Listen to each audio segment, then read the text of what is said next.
Bismillahirrahmanirrahim. Assalamualaikum warahmatullahi wabarakatuh. Baiklah, kami akan mempresentasikan makalah fikih kontemporer kami dari kelompok 2 yang berjudul Rokok dan Nabzah. Yang pertama, pengertian rokok.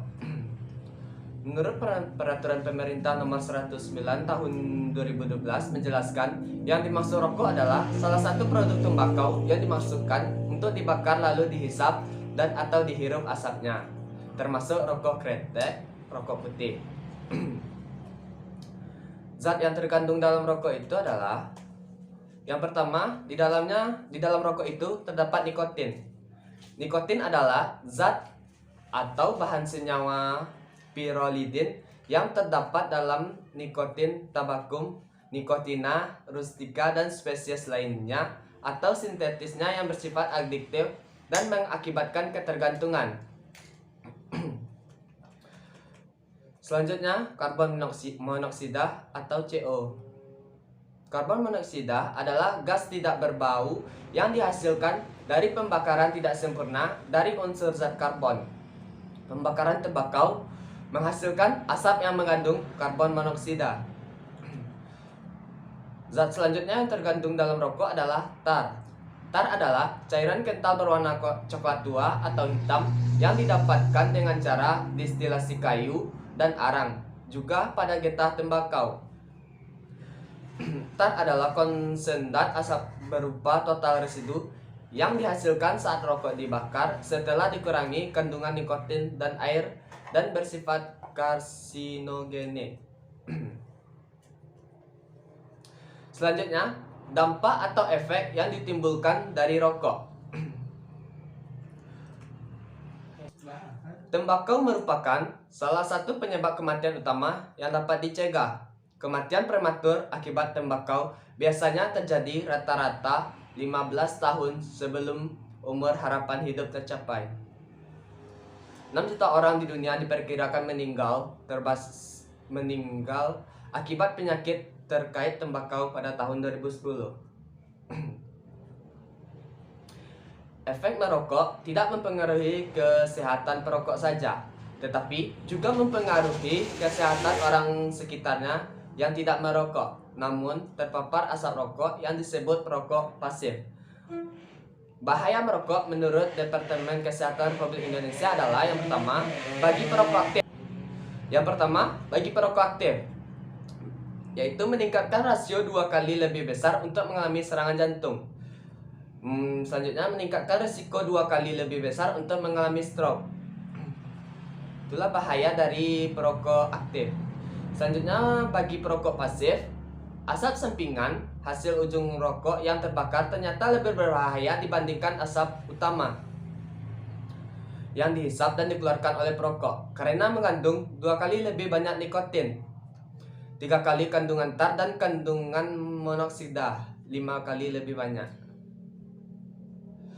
Selanjutnya, pendapat ulama fikih tentang rokok dan hukum rokok.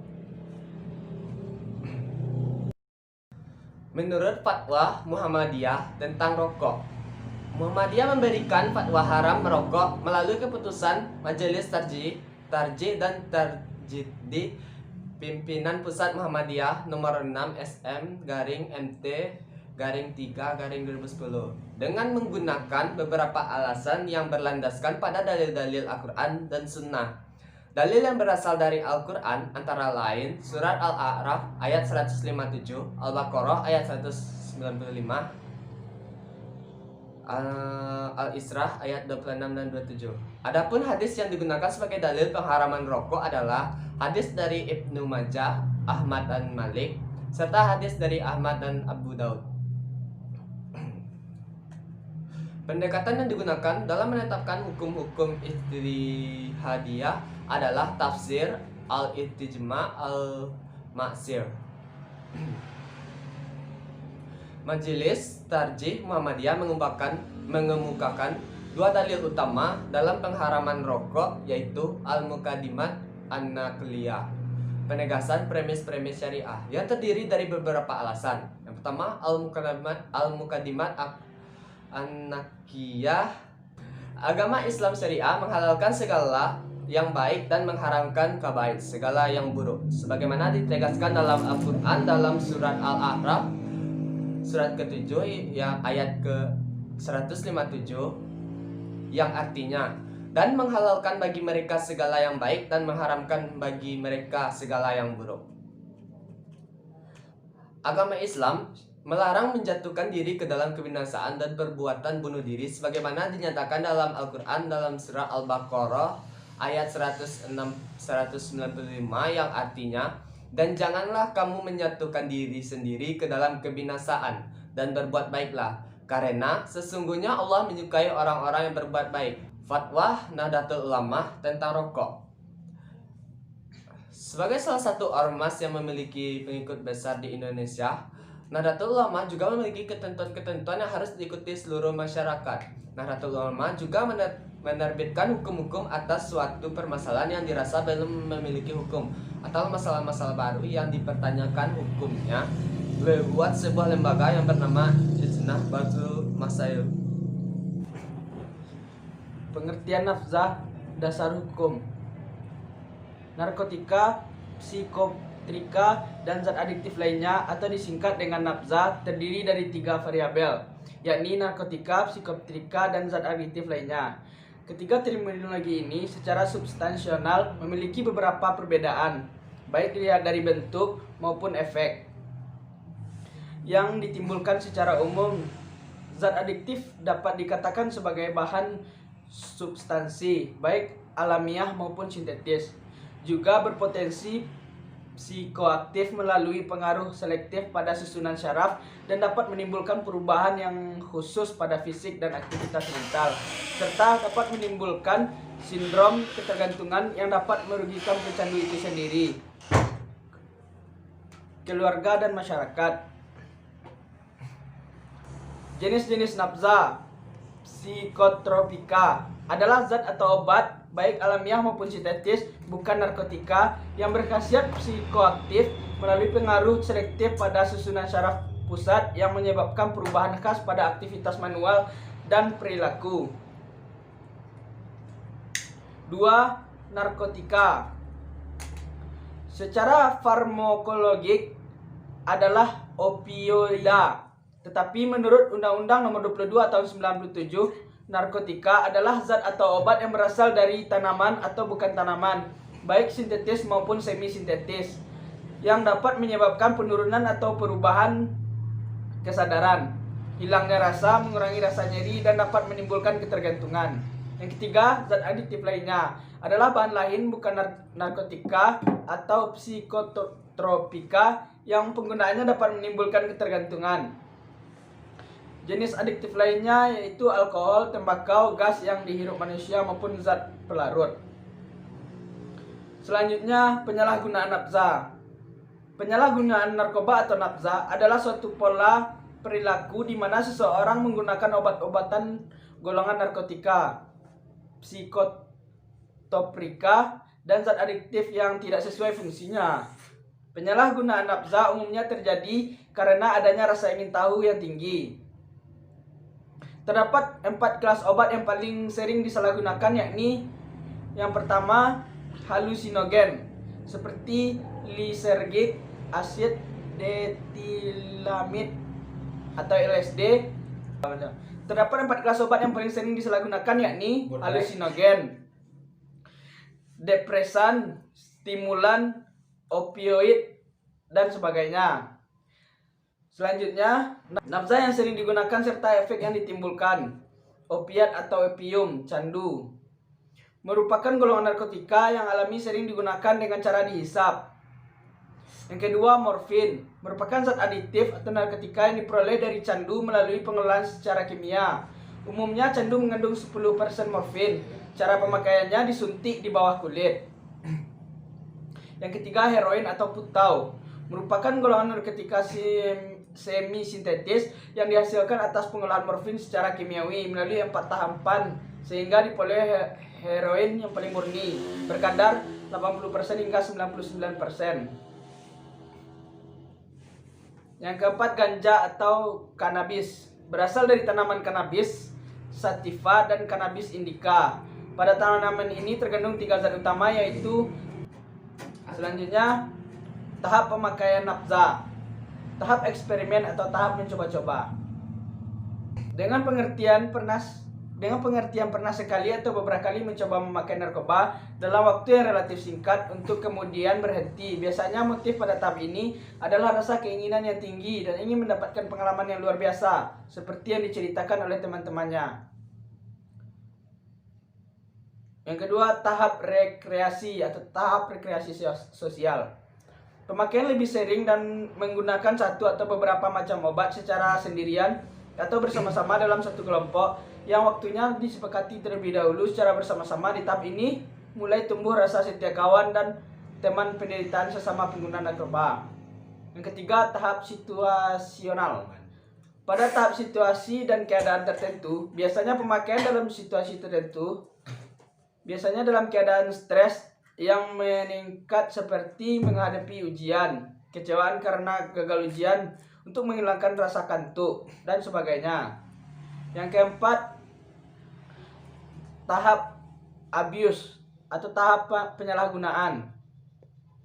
Biasanya pemakaian dalam jangka waktu yang lama, motif utamanya biasanya untuk mengurangi perasaan tidak enak, terutama cemas, kekecewaan, kesedihan, dan kemurungan. Stresor yang dialami oleh pengguna biasanya sudah berlangsung lama dan kemungkinan sudah dapat adanya komoditas seperti depresi, halusinasi, waham, gangguan emosi, dan sebagainya. Yang kelima, tahap adiksi. Tahap ketagihan. Penderita sudah sulit untuk menghentikan pemakaian narkoba karena sudah terjadi adiksi yang berlangsung lama. Ketergantungannya baik berupa fisik maupun psikis. Dan terdapat okupasi untuk mendapatkan obat dalam jumlah yang cukup untuk mengurangi gejala tidak enak atau sakau yang dialaminya apabila pemakaian obat dihentikan. Materi selanjutnya, faktor risiko penyalahgunaan nafza.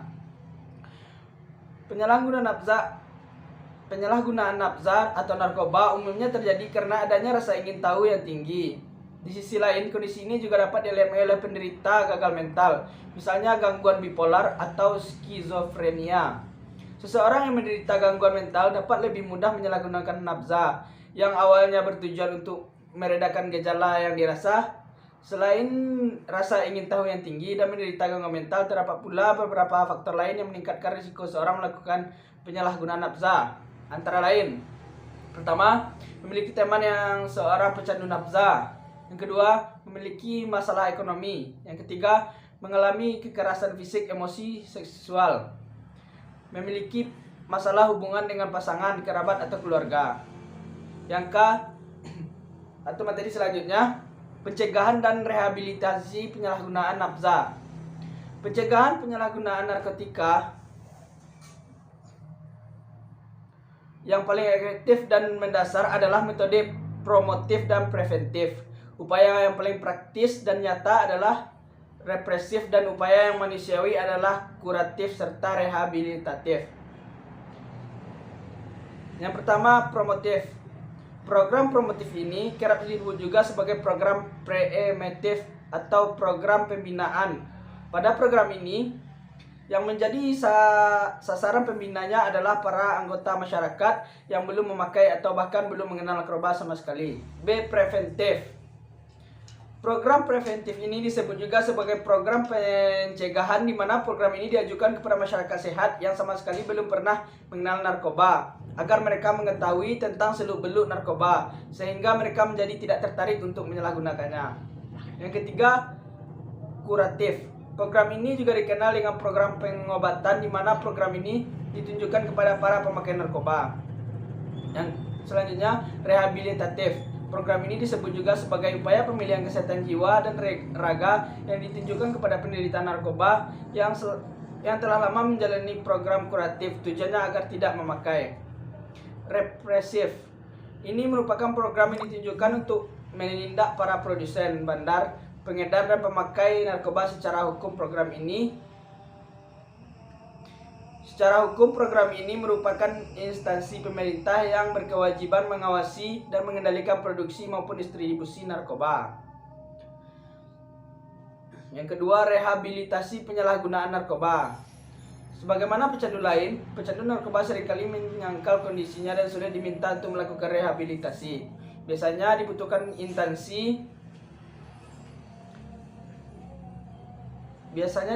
intervensi dari keluarga atau teman-teman untuk memotivasi dan mendorong pengguna narkoba untuk mau menjalani rehabilitasi. 3. Pengobatan medis. Penggunaan dengan obat-obatan akan dilakukan dalam pengawasan dokter tergantung dari jenis narkoba yang digunakan. Pengguna narkoba jenis heroin dan morfin akan diberikan terapi obat seperti metadon. Obat ini akan membantu mengurangi keinginan memakai narkoba. Selanjutnya itu konseling. Konseling merupakan bagian penting dalam mengobati penyalahgunaan narkoba. Konseling yang dilakukan oleh konselor terhadap pengguna narkoba dalam rehabilitasi akan membantu si pengguna mengenali masalah atau perilaku yang memicu ketergantungan tersebut. Tahapan rehabilitasi medis. Ada 3 tahapan rehabilitasi narkoba yang harus dijalani, yaitu tahap pertama, tahap rehabilitasi medis detoksifikasi, yaitu proses di mana pecandu menghentikan penyalahgunaan narkoba di bawah pengawasan dokter untuk mengurangi gejala putus zat atau sakau.